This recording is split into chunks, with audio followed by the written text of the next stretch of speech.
Welcome to the Book Editor Show. This is episode number 8. Today we'll be showing you the first steps you should take to tackle your second draft. I'm Clark Chamberlain, and my co-host is Peter Turley. Peter, how are you doing today? I'm great today, Clark. How are you? I'm doing very well, so it's glad to have you here on the show today, as always. And I'm really excited about this show. About second drafts, I was thinking about this a lot since we decided to do this show, and really trying to come up with a process that I've taken in my second draft so that we could try to really put together a roadmap in order for our listeners to save time, because the second draft can be really unwieldy. Yeah, this is where like most of the sort of craft takes place, and this is something I've been looking forward to doing with this show to really sort of give people a process and something they can turn to and sort of find out at least how we do it, and sort of adapt it and change it and find out what works for them. Oh, absolutely, because everything in the writer's process, everyone can take a different path to it, and these are all suggestions on how Peter and I have found that this cuts time, this helps, and move your process forward. So hopefully you can really get something out of this show, and I think you will. Shall we go ahead and just dive right on into this, because I think we've got a lot to cover here. Yeah, let's see where we go. All right, so like we've mentioned in previous shows, your first draft should not be an editing draft, period. That should just be your throwing out all your ideas and your words onto the page and moving forward to close up the story. If you're trying to edit during the previous in your first draft, you're going to be wasting time, and that's what we don't want you to do is waste the time that you could be used creating. And so the second draft, like we were saying, this is a big draft. You're going to be doing a lot of work on this, and the first thing is you want to, after you finish that first draft, the first thing you want to do is put it away and forget about it for a little while. Peter, how long do you usually take between the time that you finish the draft, you've placed it away and forgot about it before you pick it back up and start working on it again? For me, and I know it can be hard to do this. You're excited about it. You've got something there in your hands and something to work with. But for me, I take like a month at least.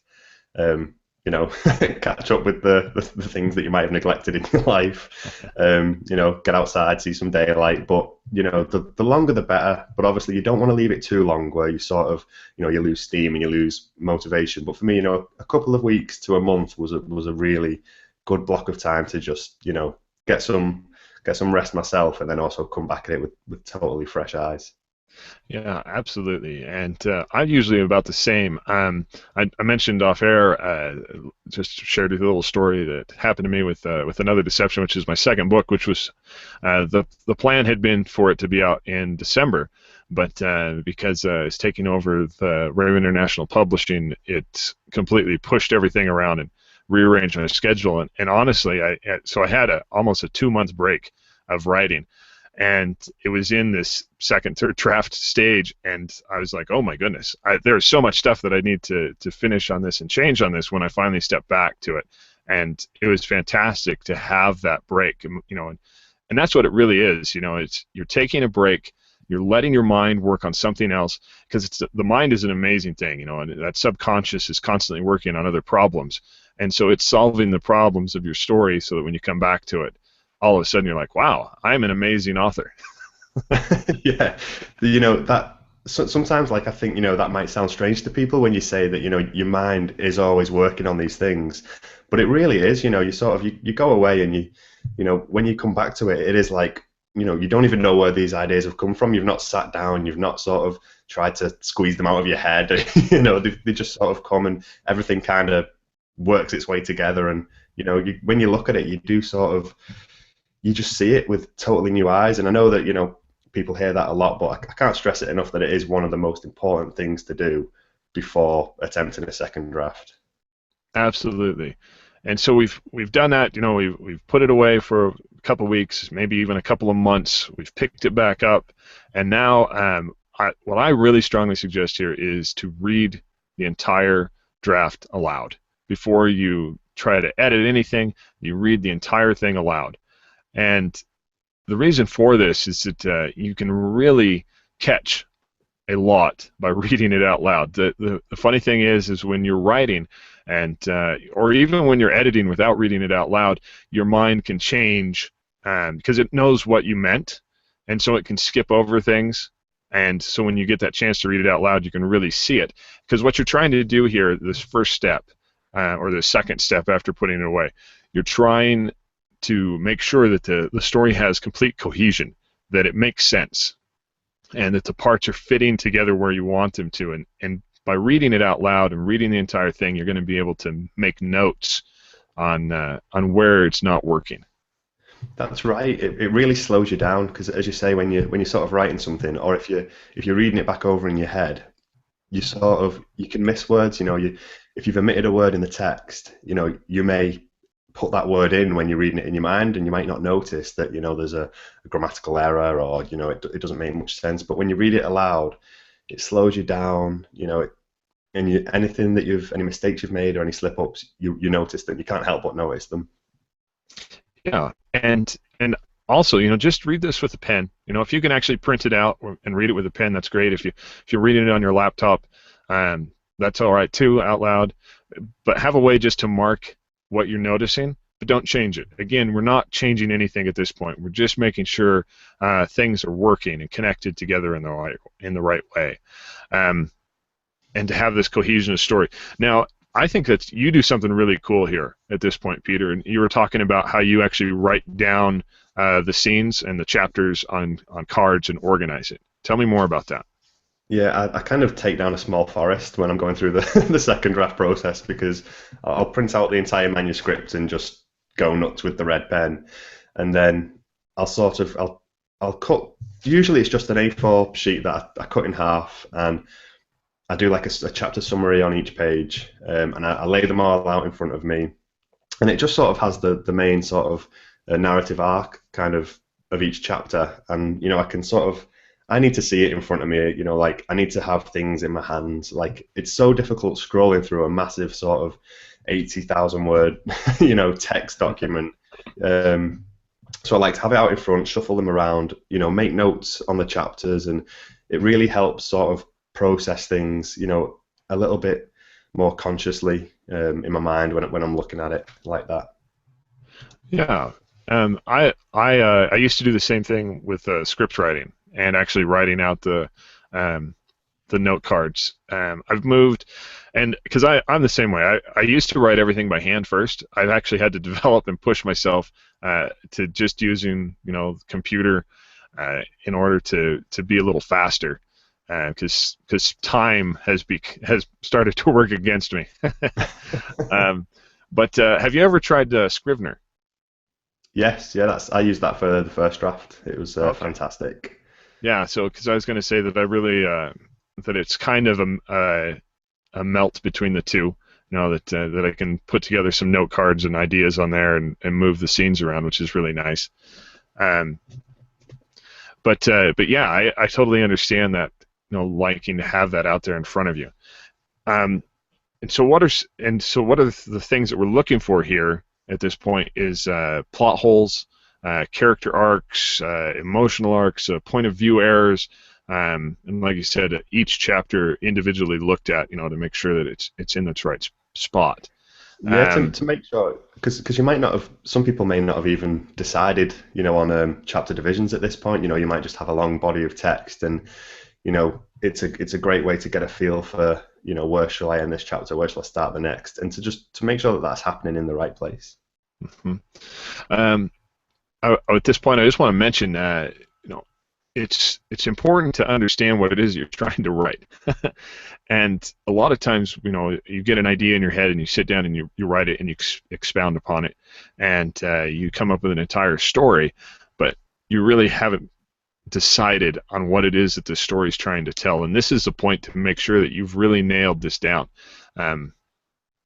The power of story is so amazing, and to miss the opportunity to have your story really have a meaning to it is very neglectful of an author. To walk away from this opportunity to really drive home a point that you're trying to make with a story. And I'm not talking about the old and the old tales that you're trying to put a moral point across, but trying to understand exactly what it is you want your reader leaving when they've closed that, when they've turned that last page and closed the book and set it down. What is that emotional takeaway that you want them to have at this point? And this is one of the things that really will help you seal this book up, to make sure that these character arcs are working and these emotional arcs are working.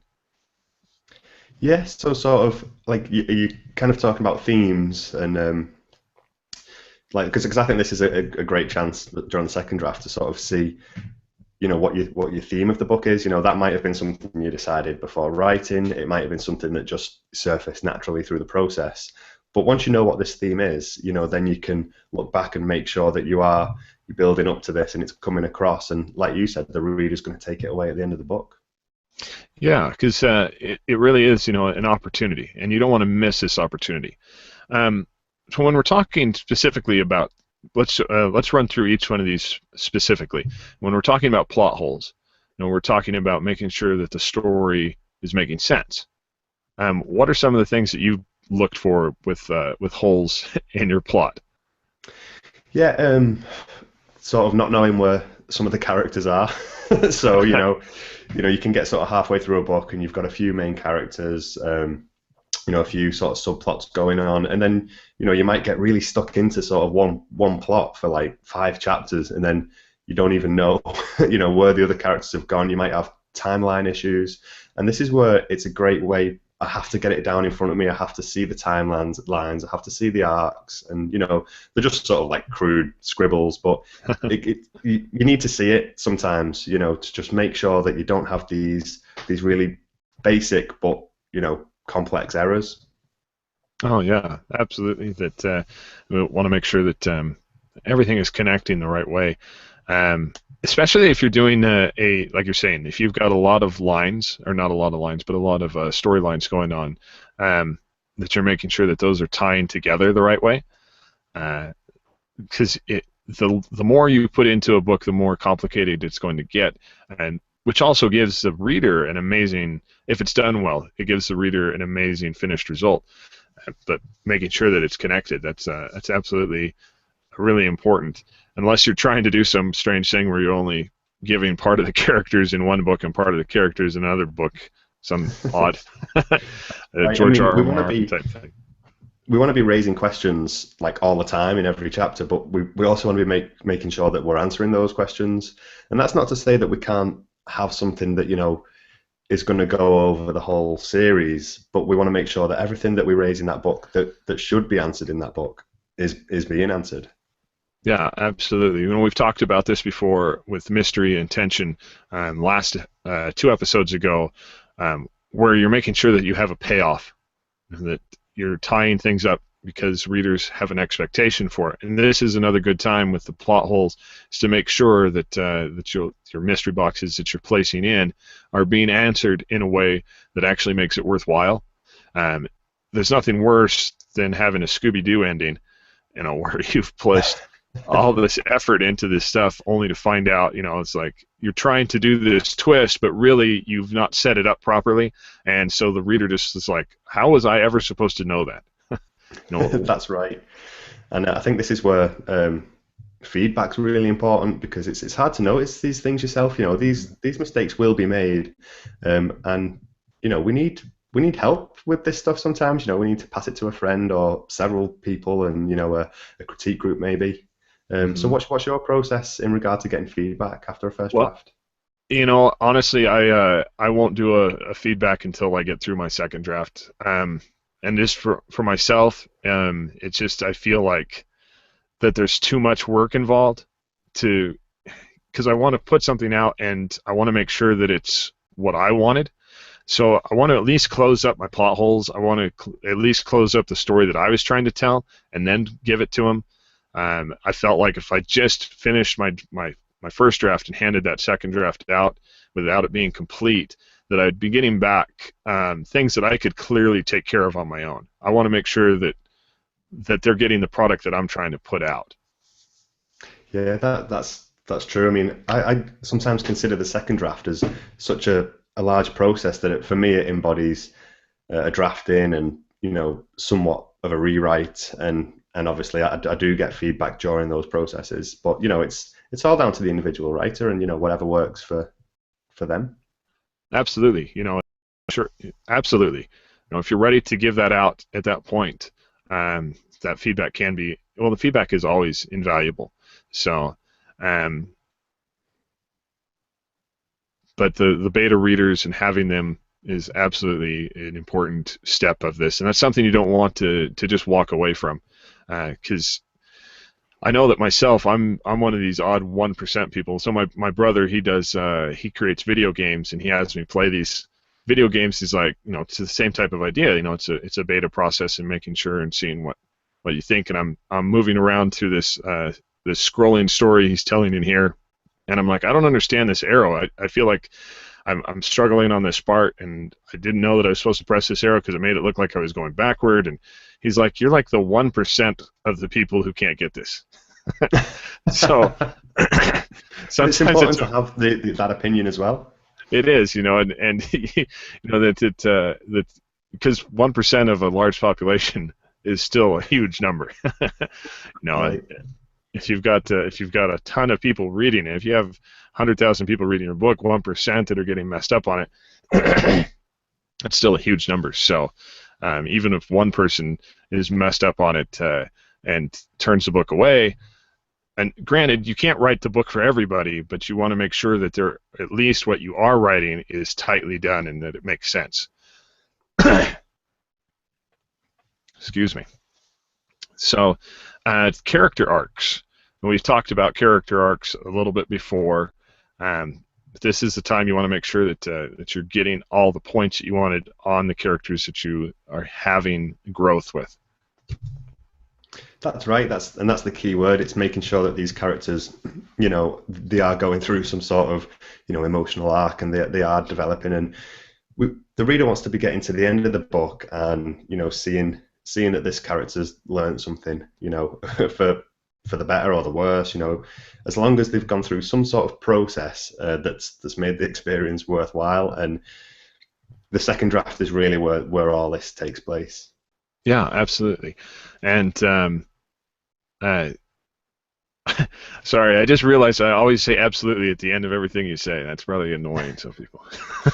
It's a word I have to get rid of. We'll do a quick find and replace at the end of the first draft. Yeah, exactly. So, but you want to make sure that you have a purpose with all of this, because story that doesn't have a purpose doesn't have engagement, and at the end of it, you want to make sure that the reader wants to share the story with somebody else. And exactly like Peter's saying, that the arc has to have something, has to have changed, and something has to have resolved with this. And those are two real key points, and that it's not just an arc based on the plot, but it is an internal emotional arc for the protagonist. So. Yeah, definitely. The last thing we want is a bunch of questions, opportunities for growth, and then no answers and no growth. Yeah, we call that the first half of the book. Point of view errors. These I've struggled with these in a third-person, limited perspective with what we call head jumping. We've talked about this before. This is the time you want to make sure that it's done well. You had another idea though with point of view at this point of the draft. Yeah. So sort of taking a good, as you say, checking for point of view errors and making sure that you're not breaking point of view, unless you're doing it deliberately for dramatic effect. But also something that I did during the second draft was I looked through and I was looking at some chapters and I couldn't really figure out why the tension wasn't there, and it just seemed, I was like, I need this scene in the story, but there's no tension. And upon taking that look at it, I realized, hang on, why don't I just tell this from a different character's perspective? I can still get the same message across, but you want to be choosing the character who's going to have the greatest emotional or strongest emotional reaction to this scene. And I think if it's worth considering. Am I telling this from the right perspective? Not the whole book, but individual chapters. And you might find that you just get a completely different slant, and it's a good writing exercise to maybe just take a smaller chapter, write it from a different character's perspective, and see what it looks like. Yeah, and that's a really fantastic idea. That you can actually change the entire tone of the book by telling it from a different point of view.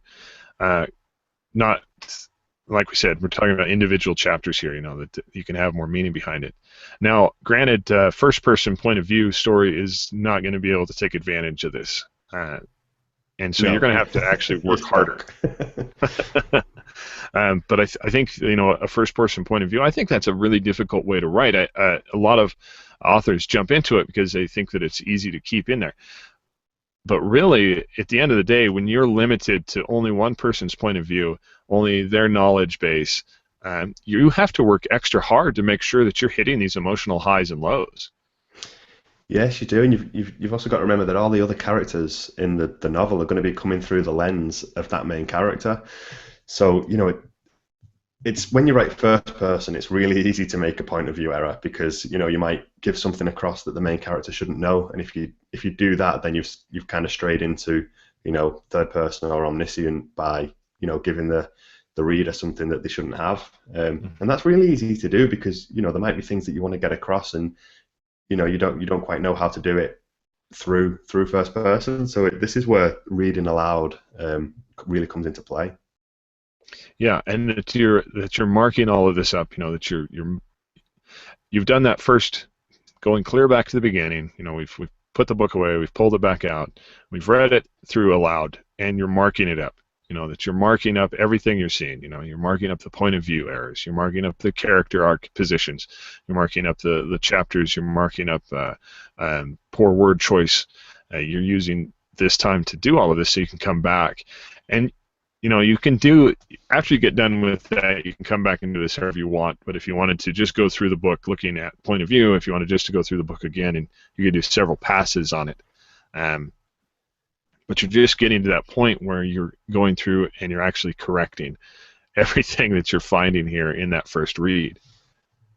Yeah, definitely. You want to be applying this stuff because you're going to come away with like a lot of notes. Once you've read it out loud and you've printed it out or you've done whatever process works for you, you're going to have loads of changes to make, and then you've got to get stuck in, and this is a big process. This is it might take longer than the first draft even, and Yeah, you've just got to. That's okay. You've just got to enjoy that process. yeah, it really does, and you do. You have to enjoy this process because this is the writer's life. It's not just about writing that first draft and and just being done. This is where the work comes in. Is during the second draft process, and this is where you can really have your craft start to shine, and you can take. You've been as an author. I guarantee that you've learned a lot about writing over your lifetime of studying this. And this is the point. The second draft is the point where you can start to really go to that toolbox and engage all of this knowledge that you have and put it to use here. And this is where you can really shine as a writer. Yeah, and this is where you're going to learn a lot yourself. So it might seem hard, and it might be stressful sometimes, but this is where you're going to learn the most, and this is where you're going to grow. So And I guarantee you that it gets easier.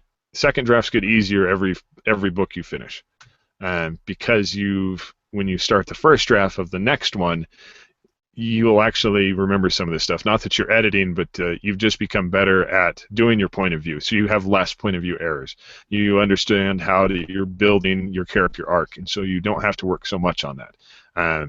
Getting to this last point, you still might have a lot of time on this because you're just writing quickly. But I think that the last thing you want to do in the second draft is your line edits. And the reason being is that you don't want to have to go through. If you started the line edits at the beginning, and all of a sudden you've line edited the entire book, and then you're like, okay, now I got to see if the book makes sense, and all of a sudden you've cut these huge parts out. You've just given yourself extra work by doing the line edits first, and that's why you want to save these for the end. yeah, that's a really good way at wasting time. I mean, it's good practice in that you've exercise your writing muscles, but you know it's going to hurt to sort of line edit a massive chapter and then just cut it straight out of the book. Oh yeah, and if you're not willing to cut stuff out, you're in the wrong business. You know that everything you write's not gold, and if the story does makes more sense without it, you've got to be willing to get rid of it. That whole kill your darlings thing, um, it's difficult to do, and it has to be done. Um, Definitely, and it sort of makes me feel a little bit better just to think that it was practice. So that chapter that didn't work, it was practice. That's right. So If it nothing certainly else. isn't a futile effort. We're just trying to help you as an author get through this as fast as you can and not have to go back and feel like you've practiced a whole bunch. That's right. And I think while we're on the sort of like line edit part, I think it may go without saying, but I don't think we've mentioned it, is to really obviously use, whichever software you're using, use the built-in, spell check your grammar and punctuation, just go through the whole manuscript and make sure that basic stuff is really covered. Mhm.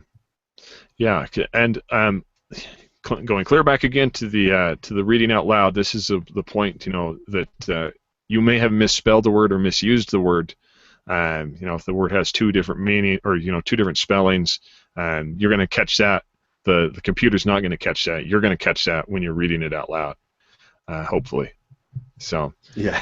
Well, that's it, because you might sort of use you know a homonym, and you've used something that it's spelt rightly, but it's not the right place for that word, so the computer's not going to pick that stuff up.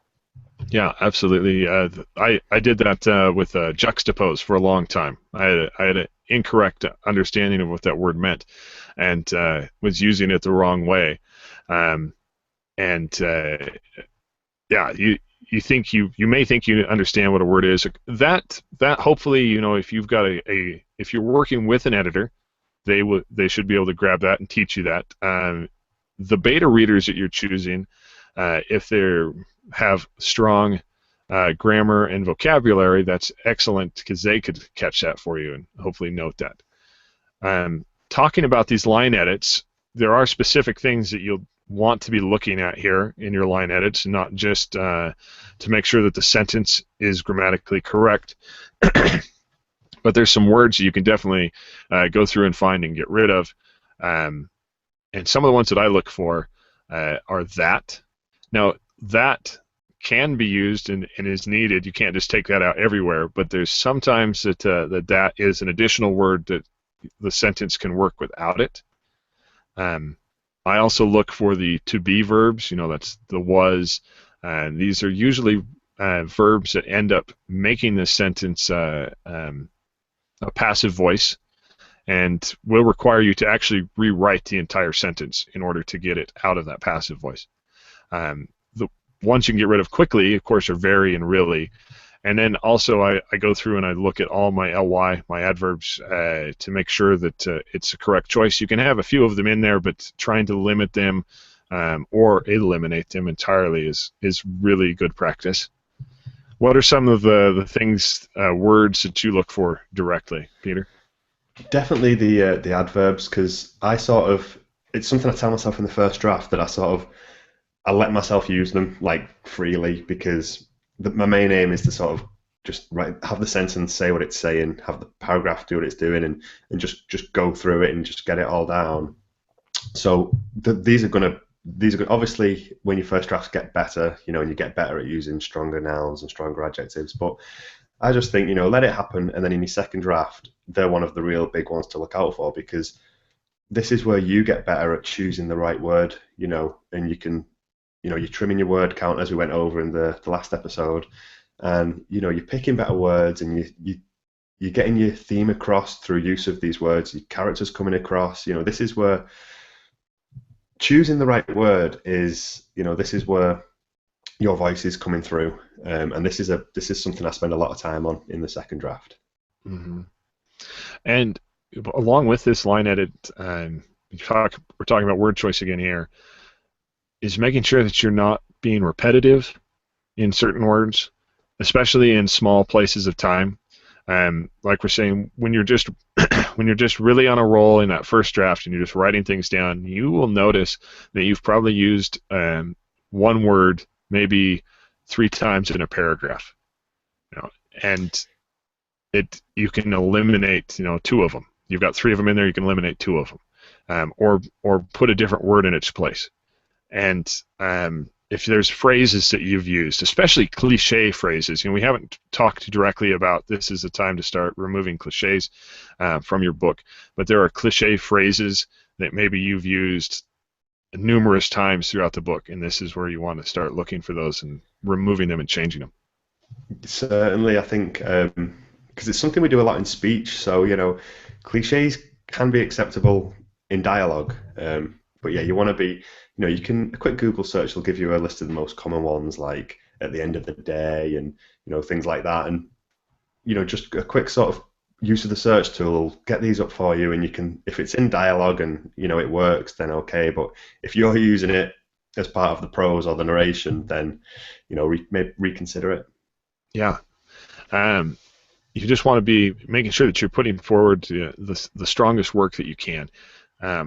And hopefully we're not scaring you away from writing at this point, because we're making it sound like it's it's an enormous amount of work.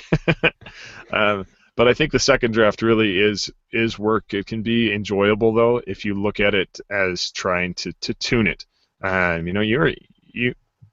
This is your art. This is your artistic point. A lot of people think that the artistic point comes in that first draft and creating something amazing. It doesn't. First drafts suck. And there's very few authors in the world that first drafts are amazing. And this is where your work will shine. This is where you become an artist, is in this second draft. Certainly. I mean, like finding that out, it was so relieving because I think especially when you're doing your first draft and you're looking at, other people's books, and sometimes you kind of think that, they've just sat down and they've written this, and you're writing your first draft and you think, man, this sucks. But, so when you know that it's all going to come in the second draft, it can be a relief, and it can free you from that stress.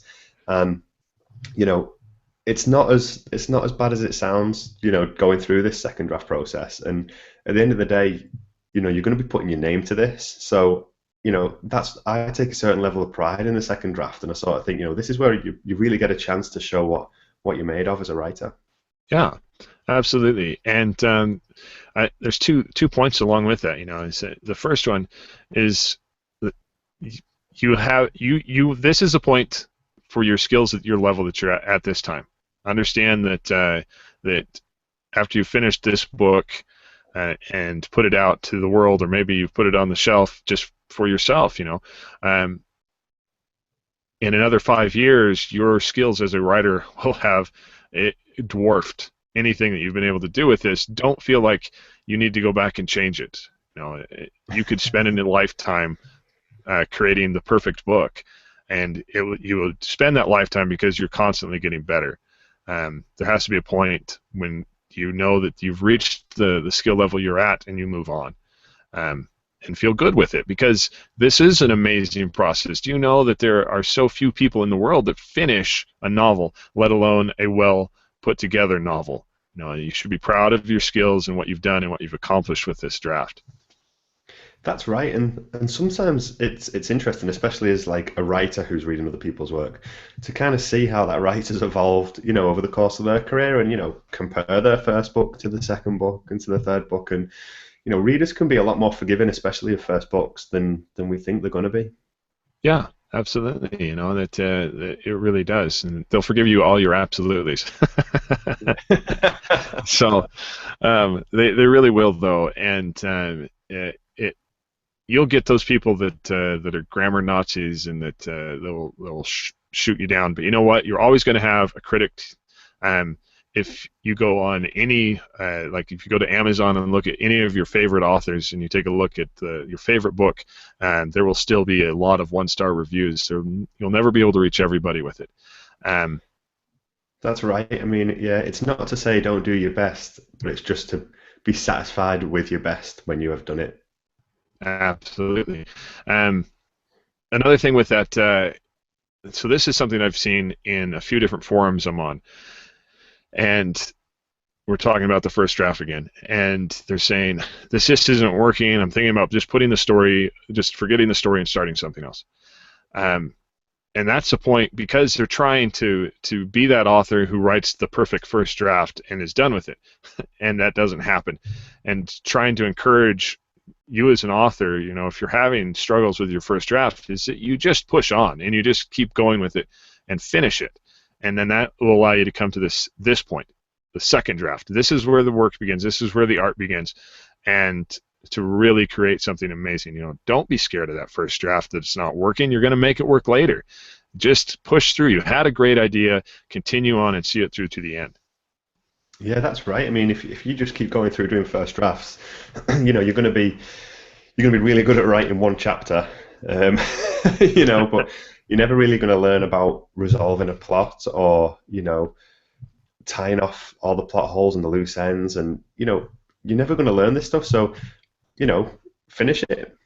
Yeah, finish it. Make sure it works. I have one more thought, and then I'll see if you got another thought, and then we got to close this up. This has been a fantastic episode.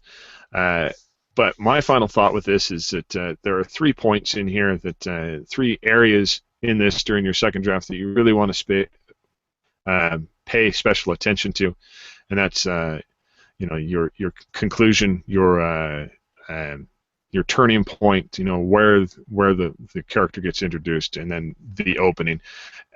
Make sure that these 3 are the tightest that they can be, because these are the 3 points in the story that you want your reader to remember the most, because these are the 3 points that they're going to share with other people.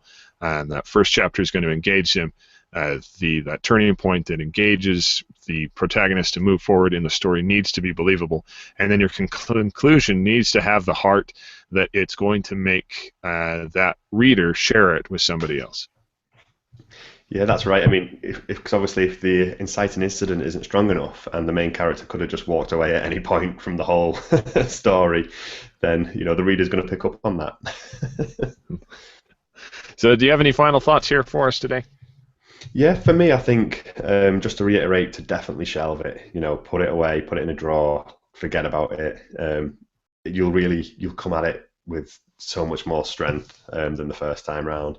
And also, and this is something that I only sort of like learned later, but to when you're reading through, to make sure, we have a tendency to over-explain when we're writing. We might think we need to give the reader more than they actually need, and they like to figure stuff out themselves. So, when you're going through your second draft, maybe think, have I given too much away too soon? Am I over-explaining things? Am I thinking the reader's not as clever as they are?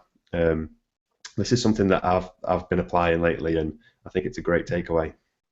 Oh, it really is. It's not talking down to them. That's a perfect place to end for today. Peter, thank you so much. This has been a fantastic show, and I think they're going to the authors who listen to it are really going to have a good takeaway from this one. Yeah, I think we've covered some great stuff. It's been a great show. Yeah. So thank you, Peter. To our audience, thank you for joining us today. If you enjoyed the show, please subscribe and leave us a review at iTunes. If you're an editor who'd like to be a guest, or an author who'd like us to edit your work live on air, go to thebookeditorshow.com and drop us a line. This is Clark Chamberlain. And I'm Peter Turley. And keep learning, keep writing, and build a better book.